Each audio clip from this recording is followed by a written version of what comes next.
Hi guys, Mr. Jaeger here, and welcome back to Star Citizen, and welcome to the Invictus launch week. That's right, this glorious event is now finally on us, and I can now finally record it without any fears of the thing going over to shit. So, yes, fun trivial facts. This is the second attempted recording of, on the second day, on the 24th of May, because the first day was, the 22nd was a bit of a washout since the event didn't start till... Since the event, you got a problem? He just so awkwardly walked by. He was just like, I don't care, just get out of the way. Anyway, so yes, the first day was a bit of a wop out, sure. As basically it was 11 o'clock, and as I'm a key worker, I can't have fun. And the second day, the 23rd, was all kind of fun because, you know, not being able to get in because your character needs to be constantly recreated. The server's going to shit because everyone wants to get on the game. Oh, it was so much fun. But regardless, we're here and we're going to be talking about stuff and it's going to be awesome. And I love these kind of events and I'm super hyped. Oh, Anyway, so yes, for those who don't know, the Invictus launch week, what is it? What purpose does this serve? Well, in an in-law perspective, the Invictus launch week represents the graduation and the enlistment of new personnel into the UEE Navy, and the official UEE government recognizes it as a sort of celebrational event, like a Veterans Day or a Memorial Day or something to celebrate our armed forces, which is pretty cool. My god.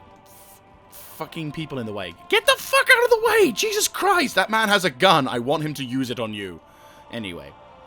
So, like I was saying, so inside the Star Citizen lore, which I didn't even realize until, you know, learning about the Invictus event. Yes, I know, it's bad. How in-depth this thing goes. And I'm honestly kind of keen to learn a bit more about this once I've done recording this video. So... basically, originally this event was done in 2542, where the Invictus came along to try and get new recruits to Invictus base on Mars. And then over the course of time before this Imperator Ivor Missar officially formalizes the Invictus as a government-recognized event. So, it basically originally was just get more recruits when we're at war because we're running low on manpower. And then it got to a point where people began to enjoy and recognize it as a sort of glorious event to celebrate the militarily armed forces, and there's a really dope looking dude with his uniform, which is pretty cool. That said, we've not actually seen many official UEE naval uniforms, so that's pretty cool. Anyhow, so, you know, going into the practical aspects of this particular thing, what does it mean for us? Well, it means that for us, we get the opportunity to see some pretty damn impressive stuff. For example, you know, the giant fleet, which you can actually track by going to your star map and being able to witness the different forms of the different fleets and their different locations. So, the Invictus launch fleet will either go from ArcCore to Microtech to Hurston, or it goes from ArcCore to Hurston to Microtech to ArcCore. Now, it's pretty cool. It's pretty cool that you can watch that. So you can basically, it'll go from one side to the other. It'll stay there for a duration, and then, like I did when I finally arrived and lucked out, it had just decided to leave. So I was able to fully enjoy the gloriousness of this game with its fleets and everything, and oh, it just puts us into insignificance. I love it. Absolutely love it. So, going back to the whole point, what is it, you know, going on from that, what does it actually mean? You know, bare bones basics. Well, it means we get to buy the rare shit, and we get to rent out the rare shit. And also, it allows us to actually try out Star Citizen for free. That's right, from the beginning of this event, which was the 22nd, really it's the 23rd, till I believe the 1st or 2nd of June. At first I heard it was the 2nd, and now it's the 1st, so we get to play this game for free. We don't even need to have a Star Citizen, you know, I don't need to have a Star Citizen game package. We just need an account, and we're there. So it's a great opportunity to get some new faces into the game, to get some new support, and also just to get this game's message out there, because, you know, we're getting more and more people. This game's getting more and more popular, and we know it's finally getting the recognition it deserves. And I'm so happy to see that, because it means that, you know, potentially, we'll be able to see more of the features that we've been dreaming of come closer. Again, you know, it's this game. It's fantastic. It's hopefully going to be the thing to, you know, break records, hopefully, one day. But anyway, so The entranceway in this area, as in Star Citizen, CitizenCon, sorry, you have the opportunity to buy your in-game clothing for all the different kinds of groups of people that you want to, support. You can have the sale for, like, jackets and hats, and you can buy materials. Sadly, you can't buy drinks here, which, to be honest with you, I think would be a really good idea. I just think that would be a fantastic idea, because then that way we don't end up having to worry about, like dropping out, whatever. But still, absolutely fantastic. Oh, Crusader. I'm not going to lie, I like that design. To be honest with you, the annoying thing is, they have all of these really good t-shirts in-game, but they don't release them to the fucking real life, because I legitimately would want to buy this. That said, I also legitimately would want this. I want this in real life. I will pay real money for this. I want it. Anyway, so once we've gone up from the display stands of all the different kind of ship companies, you're treated to this absolutely fantastic sight of a UEE naval thing, which I'm not gonna lie is an absolutely fantastic image. I'm sure loads of people have made this their thumbnail for many videos. It is just an absolutely fantastic design, and a real, it does get the blood going for, like, the the whole fact of the United Earth Forces. It's very awesome. I love it. And of course, once we've seen that absolutely fantastic image, we've got two other pretty impressive ones. I'm not going to lie, in comparison from that to that, it's kind of, this one I'm going to have to look at first, because it's great, but it kind of pales a little bit. But it's still pretty damn impressive. God only knows how long that took to set up. Oh god, imagine someone being given that job. Hey, yeah, you got to set up this F8 Hornet, sorry, F7 Hornet. F7? The Hornet, I'll just say F7A possibly, or C. There you go. So the UEE is an opportunity to not only congratulate the latest graduation class of starmen and pilots, but also to celebrate the newest group of recruits gathering to set off for training all over the Empire. Sons, daughters, partners, and brothers and sisters say goodbye to their loved ones before embarking on the horn for MacArthur to start their next journey in life. And yeah, like, I'm sorry, the Idris, like, we got to see the Idris for the first time in game, which was fantastic, and I'm really loving the sight of her. But the Javelin stole the show. Like, I love the Idris. It's a very beautiful ship, but my god, the Javelin stole the show. It's ridiculous. There, of course, is the last thing, the Squadron 999, with its famous F8 Hornet. And I think even Morphologist just recently made a video where he apparently stole one. So good job, you've committed a crime in the, in the determination to find out what it's like to fly these things. Oh boy. Still, one day we're going to be able to see these things in action, and be able to fly these things in action, and I really would like one. That looks like, I mean, I'm a crap pilot. I need to probably get into it more. And there, of course, is the ability for you to rejoin and recruit yourself into the Invictus event. You can actually join as well, which is pretty old. Testimonial as well. Military, Brand Butcher Skin.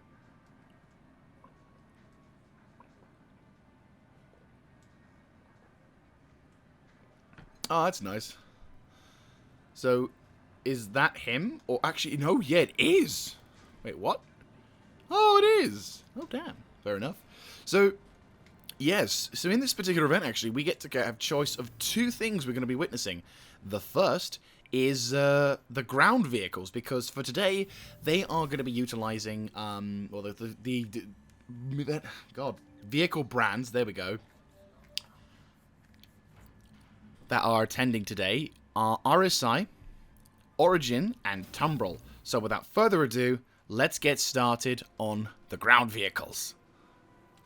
So, we are here in the Invictus Hall, and we are going to be having a look at the ground vehicles of the things. So there is the Anvil Ballista, because my brain, I have to admit, I kind of went into it, to try and remember, because my brain keeps wanting to call it Basilisk, and it's such a bad habit. I look at it and go, oh look, there's the Basilisk, and I'm like, no, it's the Ballista. So I apologize, I copped out and went inside that vessel. But regardless, the Anvil Ballista, an air-to-ground... Why air-to-ground? Well, it fucks things from the air to the ground if you jump. But no, the real purpose is, of course, its ground-to-air superiority. It is a crew of 2, and has the ability to, as said, royally fuck anything that goes up against it. I mean, to be honest with you, look at the size of that missile, and you can tell one shot it would destroy anything. So, inside the vessel, unfortunately, the power isn't on, and when you're in the vessel, like, you can't turn, I don't think you can turn on the power and leave the vessel, but I will just see if it's possible. Right, so is the power on? Does it show? Is there a light? No, the lighting inside isn't on, which is a bit of a shame. But the cool thing about the driver's side of things, apart from having this really dope-looking steering wheel, is oh, nice. Is the fact that you can activate the remote turret. That's right. So there's 2 ways you can view and drive this thing. You can either have it in the interior view, which isn't bad. You're a little further away, which it's kind of similar to in terms of view distance as the MSI MISC Freelancer, like in terms of how far back you are. Or my personal preference is using the remote turret, which, in my opinion, gives you far more movement abilities, and also the ability to use the 2 machine guns on the top to defend yourself, which is extra nice. But yeah, when I've been driving this thing around, I found that this view is probably the best view, because you have a complete 360-degree traverse. You've got the ability to see kind of above some of the obstacles you have, which you don't quite get the ability to see when you're inside the vehicle. And again, the added benefit of telling something to go away with 7.62 or whatever size caliber bullets this thing contains. So, yeah, it's a fantastic view from that, and I quite enjoy it. It's a bit of a slow vehicle, but like, obviously it's a truck, but it's a good-looking truck. So obviously this is the gunner's seat, the business end of this particular vessel. And you get a nice little view display. And if you want to activate the power, which, there you go, there's a missile, and then you can enter the remote turret. And again, the display is fairly simple, but it does what it needs to. You get a lock on a target, you fire it, and if you hold a certain button key combination, you can look at your missile as it goes streaming towards the unfortunate victim of whoever you decided to say bye-bye to, which is a pleasant experience, I'm sure, for some. So, there you have it, the Anvil Ballista, not Basilisk, because my brain. So anyway, there it is, the Anvil Ballista, a fantastic vehicle for the singular purpose of destroying someone in a really cool way, which is pretty. I mean, again, for me, I can't really get overexcited about certain vehicles. Like, this vehicle is cool, but again, for me, I found that there's no real need for a ground vehicle at the moment. Like, there's no.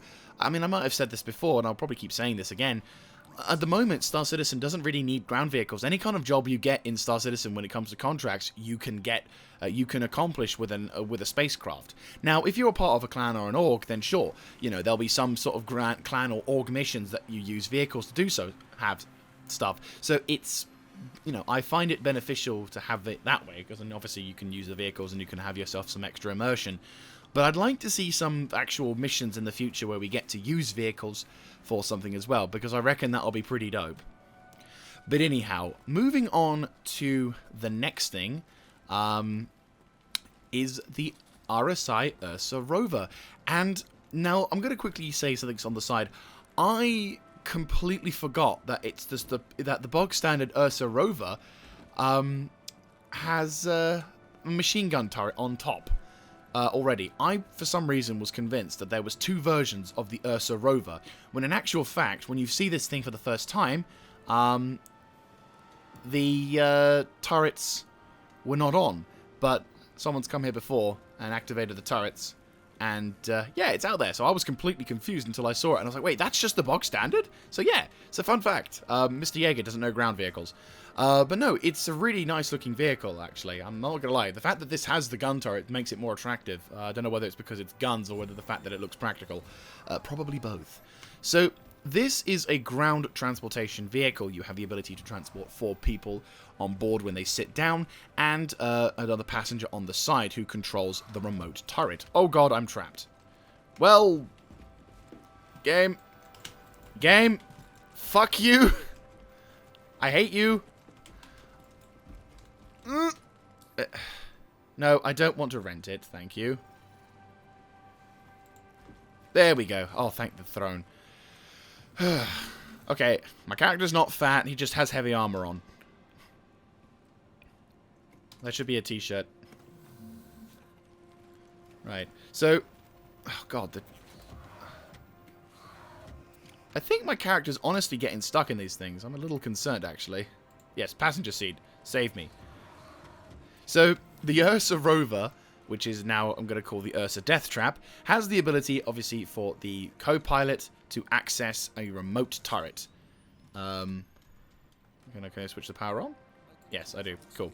So, this is just two size 1 repeaters, which allow you to dakka your way through, and acts as a good sort of separate role for your vessel. Oh, lol.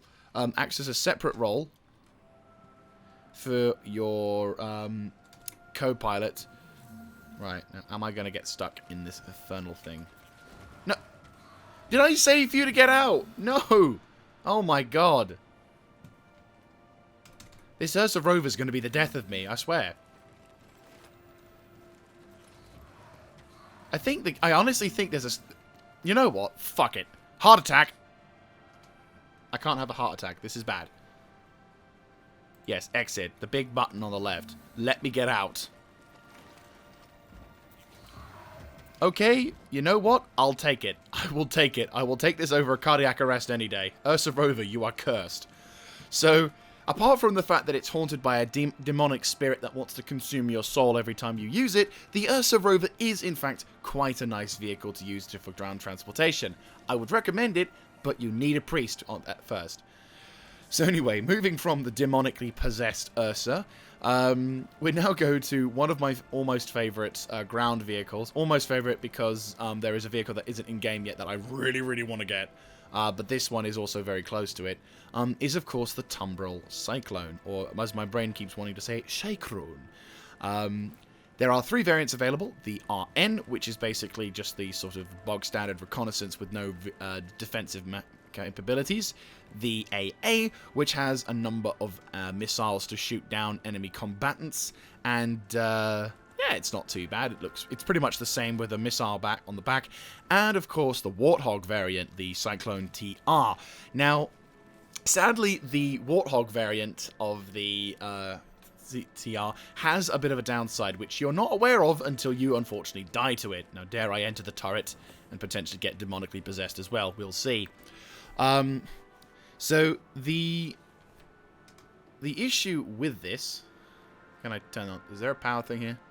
Yes. There we go. So, obviously, because we're in an armistice zone, they've probably limited what we can do. But generally speaking, you can flip the light on, and it's all funky and cool.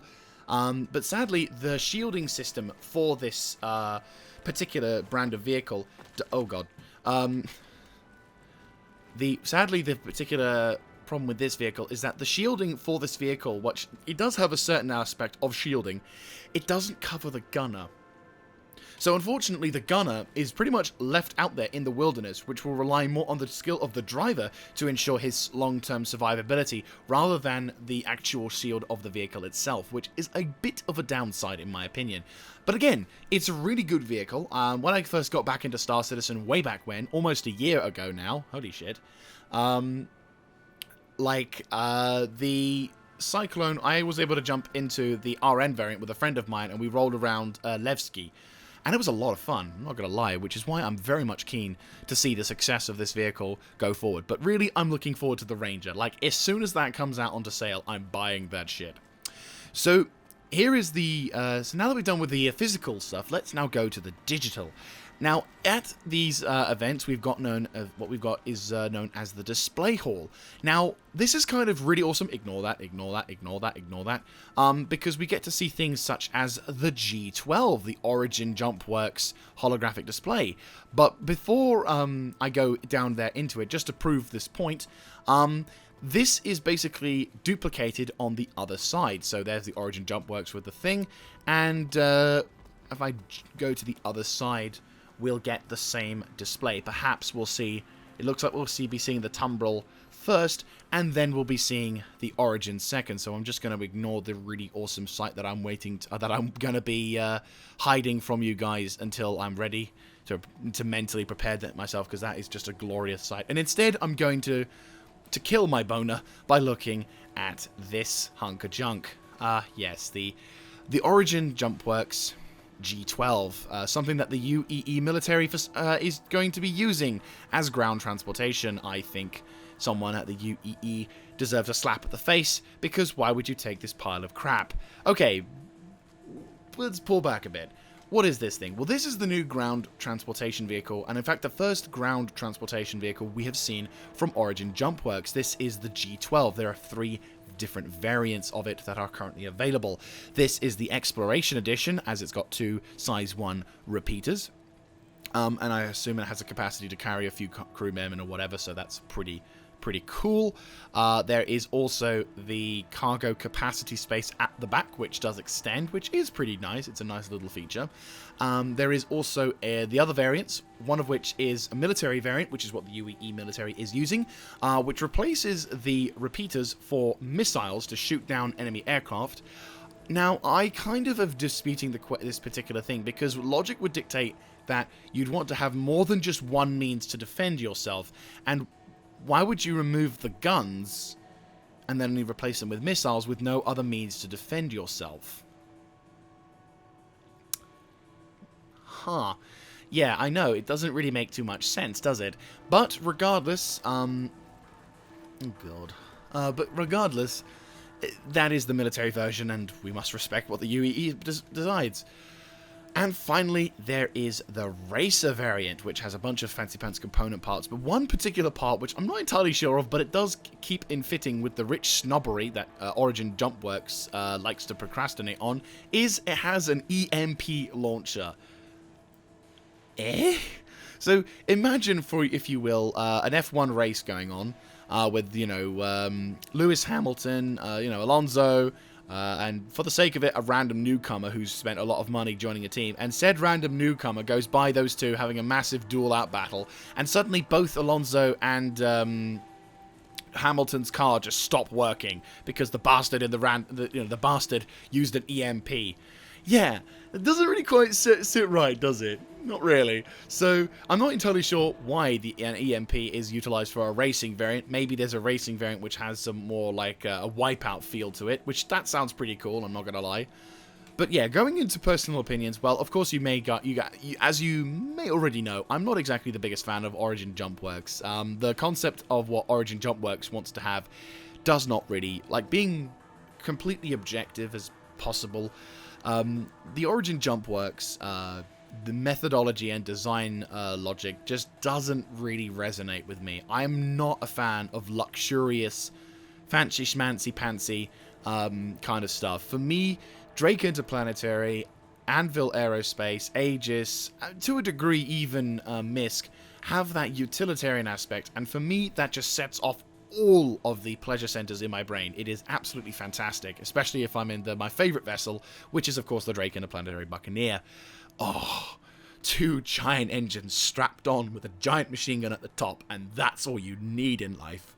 Anyway, so now of course we go from the very epitome of ugly ground vehicle to the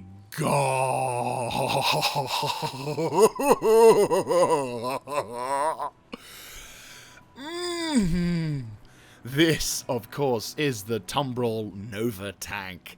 This sexy goddess of a ground vehicle with its dual guns, its dual repeaters, and what looks to be either a point defense system, APS, or a missile launcher. Just looks so good.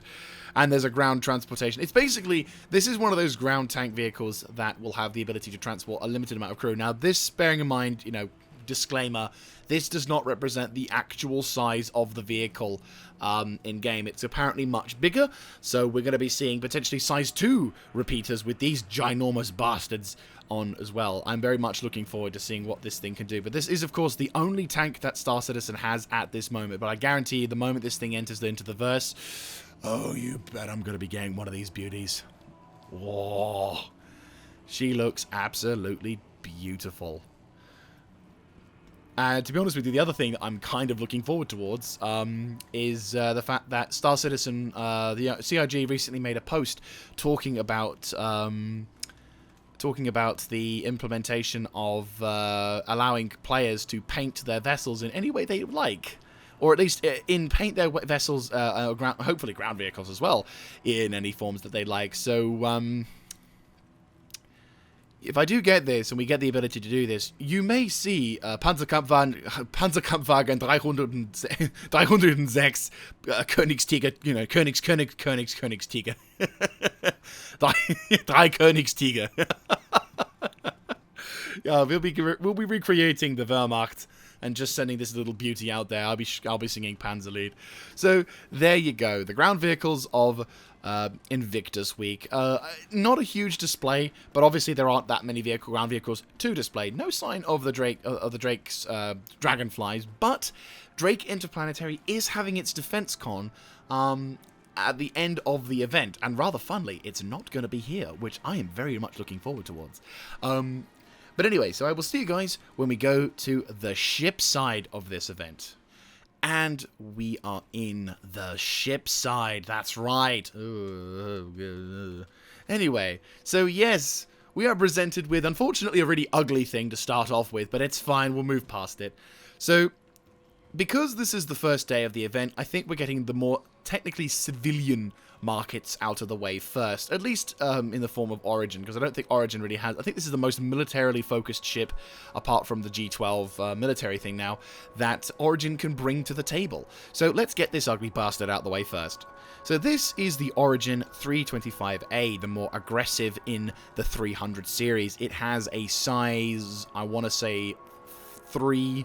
gun? Yes. Size 3 gun with size 2 repeaters on the side. You've also got, I believe, some size 2 missiles as well. So, it has the ability... I think these are all gimbaled as well, or are you fixed? I think you are fixed, judging from how you're mounting. I don't know, is that gimbal mount? I think that's fixed. I think this is a fixed variant. So that's fixed, and those two are definitely gimbaled. So, for those who don't know Star Citizen... Origin Jumpworks' main philosophy towards ship design is to show luxury, high class. It's very sophisticated. It's very suave. You go into this particular vessel. I will confess, out of all of the designs in the Star Citizen, out of all of the Origin Jumpworks, I dislike this one the least. This is the lowest in the form. This is the one I would say I'm almost gonna say I like. Which is a big thing for me. It took me a while to get to this stage, but yes, I like this design. Sorry, that's taken a bit out of me. Sorry, I almost puked. Anyway, so... sorry. Anyway, so this, of course, is the Origin 325A. It has a similar cargo capacity to the Titan Avenger, though the disadvantage with this particular variant... Oh, my character's is getting dragged down. No. So, can I have the ability to turn the gun on? Obviously, you're not going to... Open exterior. What's open exterior? Is it just the side? Yes, it's the side. Okay, cool. So... You do have, again, this is the reason why I kind of like it, this absolutely incredible view on the front. That said, the Avenger does have a slightly better front view, just saying. You have the ability to, like, have simplified... Again, it's very high quality, very flash, very over the top. You've got your nice little 3D radar at the front section. You've got all the buttons and everything. Your vessel looks kind of funky, and, you know, you can press all the fancy pants buttons on the ground and everything. And then, of course, if you leave the vessel... and you go towards your crew compartment, you have the means and amenities to survive. Of course, you have the toilet, which is the one thing that the Avenger doesn't have, unfortunately, but I'm sure they can, you can have a workaround. It's called a bucket for a reason. So you do have the amenities of the toilet, which is fine. You do have also a sink with the ability to make some food. So for the survival mechanics in this game, there is an option. Ooh, can I have the... Oh, bastards, they learnt from last time. God damn it. Anyway, so and then of course you are treated with this lovely little bed. And when you do decide to enter the bed, you get a blow-up doll because you're rich, because you're alone with no one to love with. No.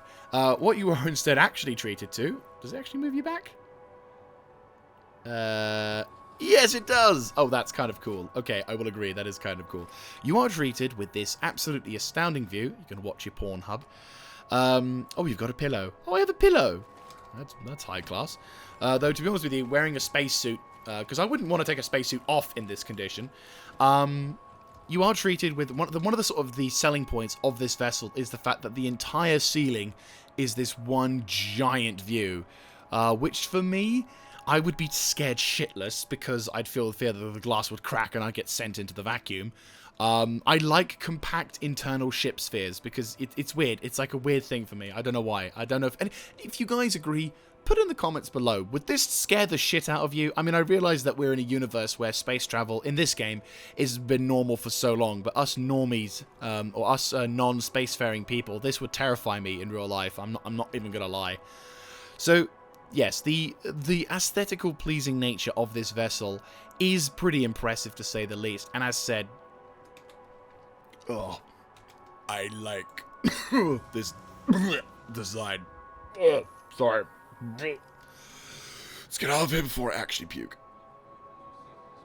Oh god, okay, we're fine. We're fine, we're gone. Oh, anyway. So, 325A. The cargo bay is at the back of the ship, so if you want to access it, this is let's see whereabouts. I know it's at the back of the ship. I can't. There we go. So this is where the rear cargo bay would be, and unfortunately, this is one of the things I'm not a huge fan of when it comes to the design of this thing. Is that this is the only cargo bay. Like, the cargo bay design, in comparison to the Avenger, is kind of limited. It's not a very big cargo bay. It can carry up to a certain amount of SCU's worth of cargo, but it doesn't actually... I would argue it's kind of semi... not that it's lying to you, because it does carry it, but in the way that it says it can carry it, you can probably do far more with the Avenger, in my opinion, again. But regardless... It's an option. You have the ability. If you are a person who likes this design of ship, then yes. And if you don't mind the fact of not having a decent cargo bay, then yes, this thing can go good. And again, this is the more militaristic style adventure anyway. So, going on to the holodecks, which once again, we've got the display halls showcasing the exact same thing on both sides. So let's go from the left, because I think it actually works its way up better from, well, the right on this occasion.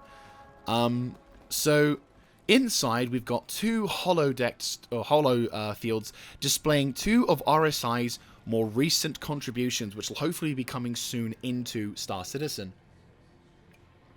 Apologies, my throat. I need to drink because I'm human. So this is the RSI Constellation Taurus. This is a cargo variant of the RSI Constellation series, and I honestly am looking forward to this design quite a lot, actually. This is... I don't know why I'm taking to this spacecraft, so much, but I am. Yeah, so this Constellation Taurus celebrates the Navy's best and brightest, but no celebration would be complete without mention of the hard-working crews aboard the UEE Merchant Navy fleet. These civilian-owned vessels are a vital part of our military supply chain and network, tirelessly to ensure that those serving along the front lines have the provisions they need. For years, the Merchant Navy has relied upon the RSI Constellation Taurus to successfully complete those dangerous runs through hostile territory. And yeah, basically this particular vessel is going to have a larger cargo bay. They sort of sacrifice some levels of amenities to be able to make a giant cargo bay, which, truth be told, I'm looking forward towards. But there is actually one particular feature of this ship that makes me like it a lot, and I'm staring right at it. It's this. Now, we'll be going into details later on when I talk about the other RSI constellations, and there's one particular one that shares this frontal display, and why I argue that this is probably the display that you should be able to utilize in all Constellation variants. I'm going to say it. All Constellations should have this display to be good. But anyway, going over to the other thing. So, with the transportation hub for one RSI, the second thing is the Constellation Corvette capital ship, Polaris. I almost wanted to call it something else. So, For some reason, my brain wanted to say the Nautilus, but that's the Mind Layer. This isn't the Mind Layer. So this ship, which is actually on sale, though something tells me it's already sold out, is the latest in giant ships to grace its presence in the Star Citizen universe. It's yet to go into a physical form, but they did, in this particular event, make a sale for it. I think it was like 720 quid, so fuckloads of money. Yeah, it's beautiful. I'm not gonna lie. It's a giant torpedo shooter with a crapload of defensive turrets to boot. You've got one below, you've got one up top, and another down below once again. I assume that's a defensive turret thing. You've also got 2 turrets mounted on the side at exact same points, and then just for good measure, in case some cheeky bastard wants to try and do an exhaust port right below the main port, you've got 2 towers to say no to him. So, yes, this vessel, which, again, I love the sweeping wings aesthetic. I love the engine display. You know, the 6 engines, which kind of are reflective in the Constellation of, like, the design similarness to it. The frontal display, which it's beautiful. It's got a slight disadvantage because it's got that sort of piked nose, but it looks, on this ship, it looks really, really good, and I am super excited to see this thing in action. I cannot wait. I'm hoping someone at BSI has willingly dropped 720 quid to be able to get this thing, because my god, it is absolutely beautiful. And it looks so lovely. Oh, I was really taken to this vessel, I'm not gonna lie. It's one of those vessels that I saw and I was instantly falling in love with. It looks fantastic.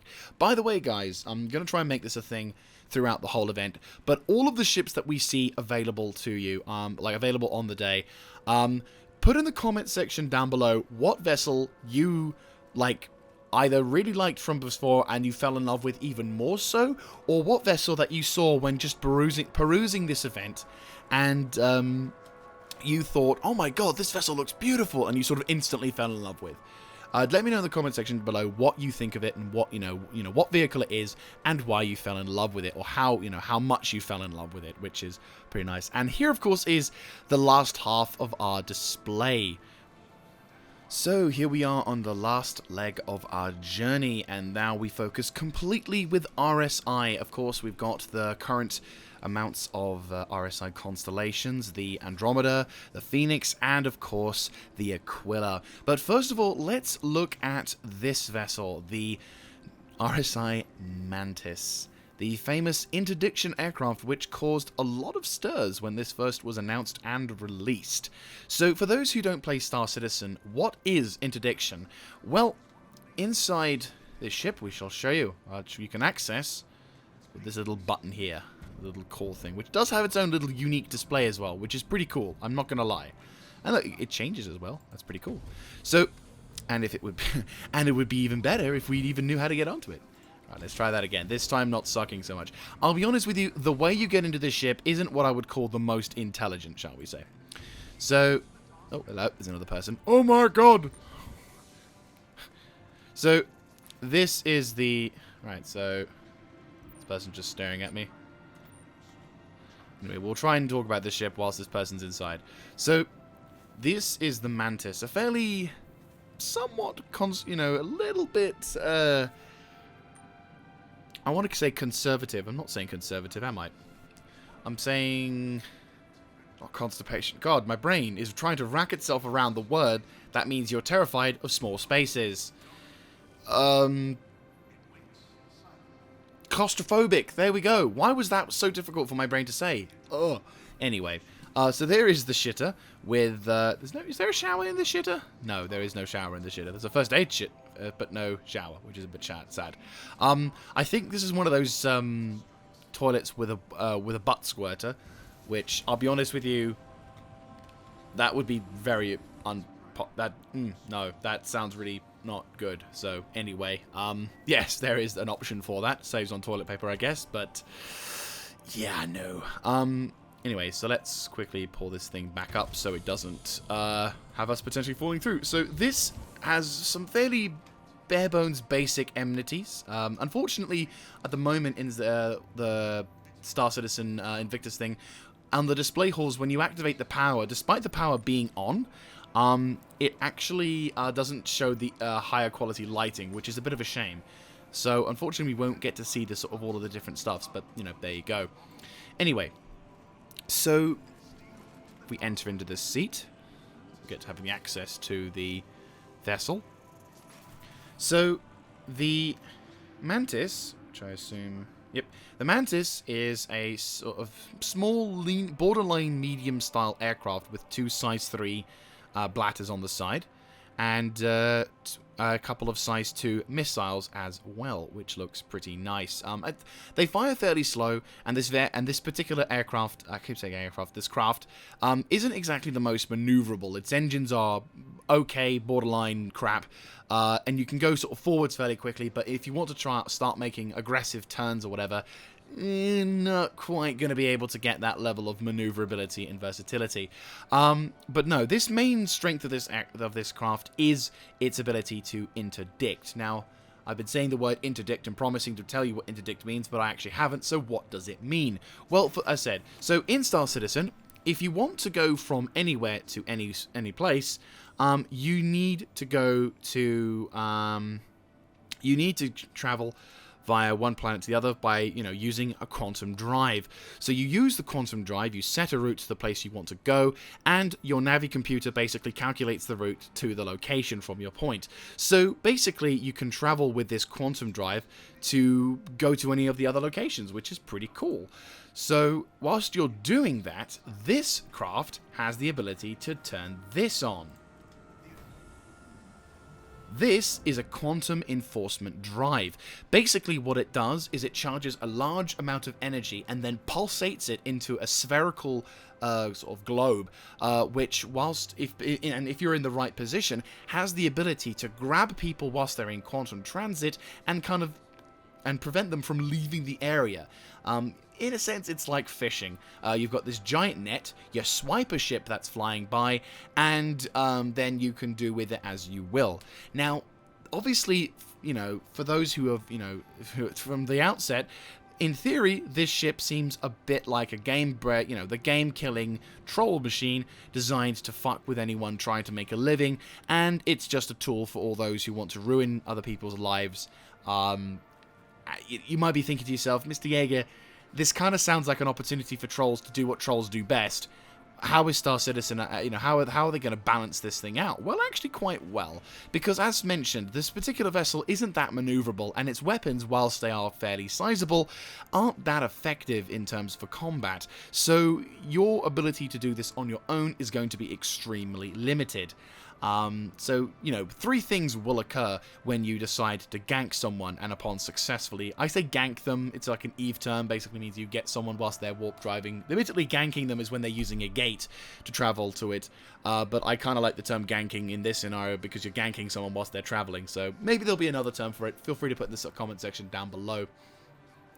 But once you've ganked someone, three things can occur in this particular order. The first thing, of course, is that whoever, has been ganked, they haven't suffered any electrical faults, any kind of issues, so they will be able to rapidly react to the situation of them being ganked and, be able to start doing what they can to defend themselves. The second thing is that you being in a more, let's say you're on your own, you being in a vessel that has just used a lot of energy to power the quantum drive will not be able to do a lot in your current state. In fact, your performance will degrade even more so because, of course, you've just expended a large amount of energy just activating your quantum enforcement drive, which basically means your vessel can't maneuver much, if at all, and your blasters may not even be able to fire effectively because of it. Who knows? Either way, you are in no position to really cause any kind of damage to the person. Finally, anything that they do to you, the UEE government will probably give them a pat on the back and a check in the bank, because obviously quantum, QED ganks someone, it's illegal. So even if you're in space and whatever, it'll end up probably having the police coming along and helping them to destroy you, because of course it is it is an illegal thing. So while the Mantis has the ability to royally fuck someone, you're more likely than not, if you're not really planning this sort of thing, you will probably end up royally fucking yourself, resulting in nothing much happening at all, which is rather funny and somewhat poetic justice in my opinion. Now, of course, this means that if you are part of a crew or a pirate group, you may find yourselves getting you may have realized this already, and unfortunately, the people who will be using this thing will probably use this in tandem with a number of other dudes as well. But at the same time, maybe not, who knows. I mean, at the moment, this vessel also doesn't really have too much of a use. A bit similar to ground vehicles, because at the moment, there's no real quantum lanes to be speaking of, because eventually what the concept is going to be is that you will be able to see a variety of different lanes that are the most commonly traveled by players and NPCs. So while you may not be ganking a player all the time, you'll still be able to utilize the QED system to be able to get your pirating ways on.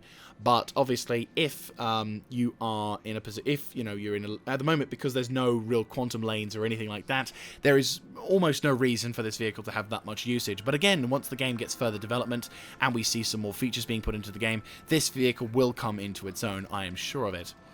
So going on to the Constellation series, we're not going to go too much into depth because we've already gone into these vessels in CitizenCom, and also because these are fairly common ships, but I will talk to you about, from this perspective, the Constellation Andromeda, which is the more militarily focused spacecraft in the game.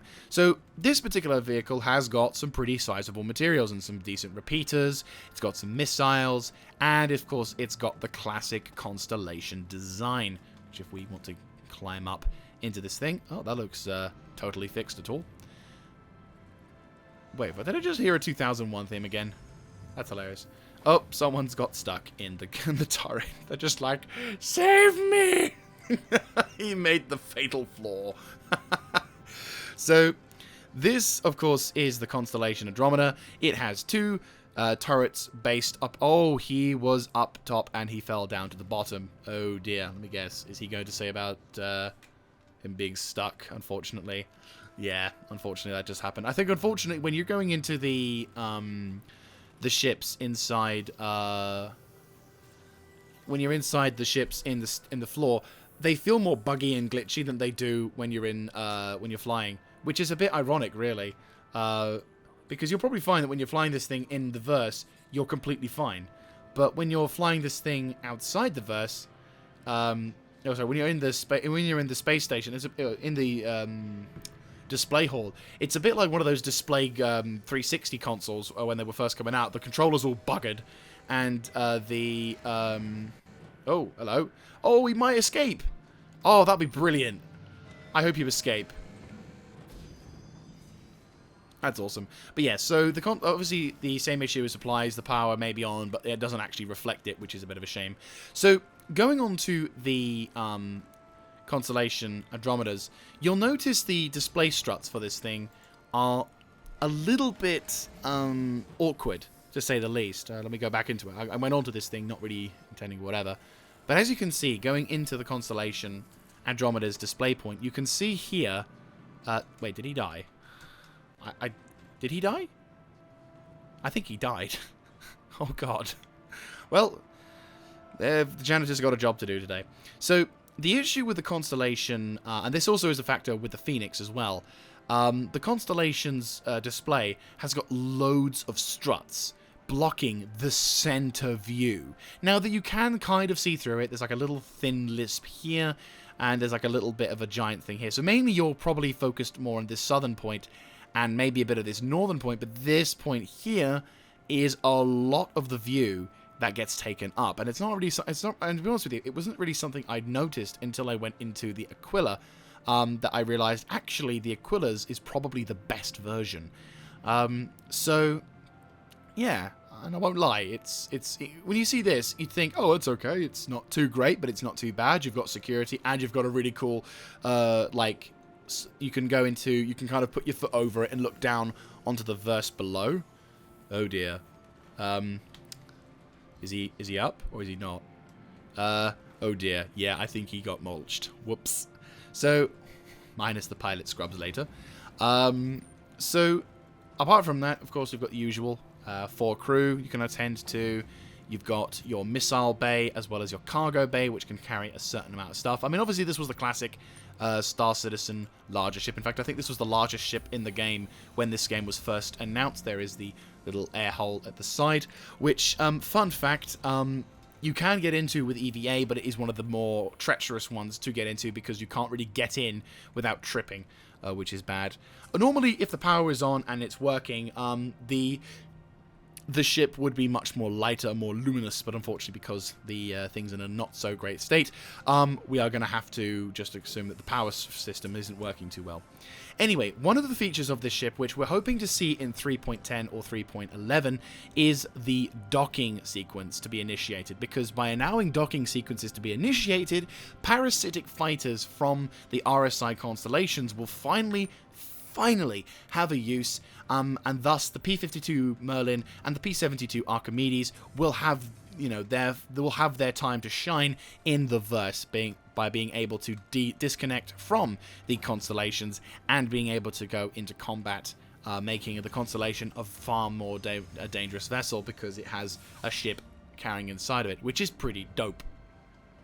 So there you go on that one. Now, have that go up so it's not so buggy. So the Constellation Andromeda, for those who don't know, is the more militarily focused version of the ship. The Constellation Phoenix is the luxurious travel vessel. So this one, not as armed, but it's more designed for luxury and quality, which is all that good and you know, all well and good, but it looks ugly as shit. And finally, this is the only major sin, in my opinion, of RSI's Themteb. They tried to do an Origin Jumpworks, and they shouldn't, because Origin Jumpworks, bleh. I'll probably say it, I declare war on Origin Jumpworks. It's like, yes, they can have luxurious ships, but they look ugly as sin. So anyway, going into the Constellation Aquila, you'll automatically see a vast difference in terms of the display, and something that in my opinion is superior to the Constellation Phoenix and the Constellation Andromeda, which is lovely, and also is hopefully going to be a thing that I hope in the future you can change, so you can have a Constellation Andromeda with the front side Constellation Aquila. Constellation. Yes, we're saying that word many times. Again, unfortunately, the power is not on, but we're just going to sort of sit here to display what this thing is. And as you can see already, the amount of view that you have is beautiful in comparison. The struts are way less intrusive. You've got much more of a open-ended feel to it. You feel so much more connected. My only wish is you could shunt this chair a little bit further forward so you can get much better 360 view. But you can see there's like more or less 180 here. Not 360, yes, I can see everything. Yes, you can if you're in third person. Bah. Anyway, so the Explorer variant of the Constellation series has, ironically, the best. Well, not ironically, of course it has the best view because it's exploring shit. But it has the best view from any of the Constellation series, and arguably for me, that's actually what makes me like this aircraft more than the other spacecrafts. I keep wanting to calling it aircraft. If I call it aircraft, just note, subtitle, it's a spacecraft, but I call it aircraft because my brain is still human. And it's 21st century thinking, alright? We don't live in space technology yet, so it's not natural for me. So, yes, this absolutely fantastic view is why, if ever someone said, hey, I've got a free Constellation, and you can pick from one of three, I'd say the Aquila, because the Aquila has the best frontal view. Apart from that, it's just the usual thing. Sadly, this thing only has one turret. The other turret, is dedicated towards a sensor array, which is player-operated, which is pretty cool. But there, so it's not too bad. It's not too bad. But yes, this is why the Constellation Taurus, which to be honest with you, is probably going to be more my thing, is why the Constellation Taurus may in fact be quite a strong contender for probably the sexiest version of the Constellation series, which is pretty impressive. I don't think I've ever said Constellation this many times in a single video before. Constellation. There we go, 3 more for the counter. So now we wrap up with, of course, the first ship I ever owned. Not this variant, but, the same design. Which, of course, is the RSI Aurora. We'll call it Aura, but it's, you know what it is. So the Aurora is the bare bones basic design. This one is the LN variant, which has 2 size guns on the top, size 2 missiles on the top, and 2 size 1 guns on the side panels as well. Fun fact, you can equip these as well onto the Aurora. On the bog standard version as well, like the starter package. So yes, you can do a lot of customization with this thing, but arguably this is one of the more enjoyable starter ships for your inverse thing. It's also one of the more cheaper. I think it's like this one costs like 28 quid. Or something like that. So just under a sort of thing. And this is with a game package as well. If without a game package, you're looking at about 12, maybe 15 quid. Like I paid about 12, 15, I think 12 to 15 pounds when I purchased the cheapest edition of this ship. Now there's two functions of this ship, or there's two things about this particular ship that I like a lot and why I think it's a pretty damn good starter in comparison to other vessels. The first is it has a very, more or less, with the exception of some of the struts, some of the best views you can get in a starter vessel, which allows you to learn how to land in first person. The design's very similar, very simple, does what it needs to do. You can look down whilst you're trying to land, so you can, you can look around, make sure you're doing it correctly and safely, and it allows you to really get immersed into the verse as well. The MFD displays are pretty good. They're not perfect. They're a little bit just on the borderline edge of your screen, which does make it a bit of a problem if you're not too familiar with the MFDs. But they do the trick. Hang on, let me see if I can put the power on. Ah, damn, the MFDs don't work in this one. That's a shame. But basically, your MFDs are these 4 display panels showcasing whatever. So they're not bad, but because they're kind of to your wayside, it's kind of hard for them to... it's kind of hard for, your early person to potentially see what's going on. So that's a disadvantage you'll have to get used to. But it isn't... It's not a huge problem in the grand scheme of things. Second, of course, is the fact that this particular vessel has a bed, which is one of the big advantages it has over such vessels as the Consolidated Outlands Mustang, which, while it does have some pretty good features of as a fighter, it doesn't have the ability for you to be able to get out of the to be able to log out of the game anywhere in the verse. So yes, there is that particular disadvantage. But that said, I'm beginning to warm up to that ship a little bit more now. I have seen some aspects of it, so who knows? Maybe I might end up having a fairly neutral opinion of it. But in my opinion, I still prefer the Aurora over the Mustang. It was the ship that I used to fly quite a bit in my early days of Star Citizening. And yeah, it's still quite, it's not one of the most prettiest ships, I'll be honest with you. It's just an engine with a crew compartment on the front. But that's really all you need to start your Star Citizen versary. So, there we finally go. Apart from a number of server crashes and attempts to try and get in on time, we now finally come to the end of this video. I hope you guys have enjoyed the video and all it entails, and I'll obviously be attempting to make the video series over the course of the event, where we'll be showcasing all of the new stuff as much as possible, and hopefully be able to see all the different stuffs on different days. And I hope you guys have, and if you guys have any sort of feedback or anything like that, I'm wanting to make more of something of this channel.